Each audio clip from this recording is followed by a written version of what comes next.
চেহারা, বেশভূষা ও কণ্ঠস্বরে কোনরূপ বিশিষ্টতা ও মাধুর্য ছিল না মহানাম ব্রতজির। অথচ মূল সম্মেলনে তিনি 4টি ভাষণ প্রদানে সম্মতি পেয়েছিলেন। বক্তৃতায় যে গভীর জ্ঞান, তথ্যের প্রাচুর্য, বিশ্লেষণ চাতুর্য এবং প্রকাশের মাধুর্য লক্ষিত হয় তা সকলকে মুগ্ধ করে।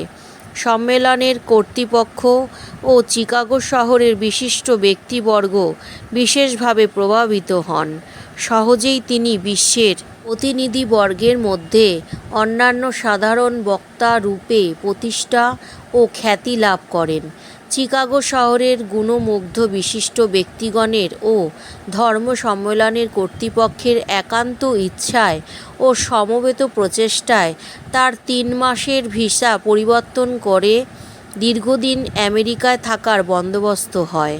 বিশ্বের কল্যাণে ওয়ার্ল্ড ফেলোশিপ সংস্থার কাজ অব্যাহত রাখার সিদ্ধান্তের পর 1934 খ্রিস্টাব্দে মহানাম ব্রতজি সংস্থার আন্তর্জাতিক সম্পাদক ইন্টারন্যাশনাল সেক্রেটারি রূপে অধিষ্ঠিত হলেন।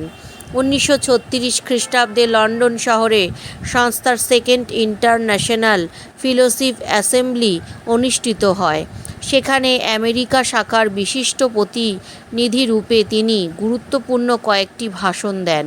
সেখানে বিশিষ্ট শ্রোতাদের মধ্যে তার শিক্ষক ও খ্যাতনামা ভারতীয় দার্শনিক ডক্টর সর্বপল্লী রাধাকৃষ্ণন উপস্থিত ছিলেন। উভয়ে অন্তরঙ্গ বন্ধুত্ব সূত্রে আবদ্ধ হন। অতঃপরে ইউরোপীয় কয়েকটি শহরে তিনি পরিভ্রমণ করেন ও বক্তৃতা দেন। মহানাম ব্রতজির পরম উদার মানবতার আদর্শে সর্বত্রই সকলে মুগ্ধ হন।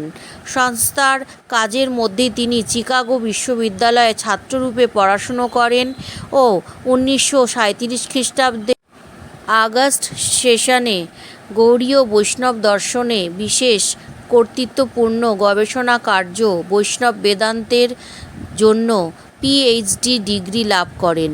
1938 খ্রিস্টাব্দে ওই সংস্থার পক্ষ হতে ইন্টারকালচার সেক্রেটারি রূপে আমেরিকার 63টি শহরে শুভেচ্ছা সফর ও 374টি বক্তৃতা দান করেন এবং সর্বত্রই শ্রোতাবর্গের অকুণ্ঠ প্রশংসা অর্জন করেন।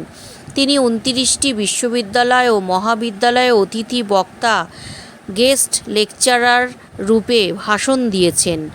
অসংখ্য চার্চ, ক্লাব, সিনাগগ, মহিলা সংস্থা, উচ্চ বিদ্যালয়ে ভাষণও প্রদান করেছেন।